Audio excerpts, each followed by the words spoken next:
Before Christ BCE என்று கண்டுபிடிக்கப்பட்டது.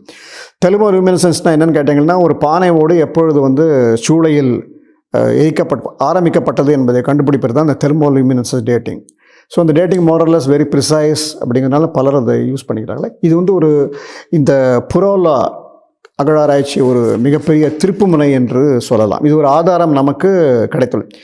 இதே மாதிரி பறக்கும் கருடன் அமைப்போடு கூடிய ஒரு யாகசாலை ஜாவாவில் கிடைத்துள்ளது. அந்த படத்தை இப்போ நீங்கள் பார்க்கலாம்.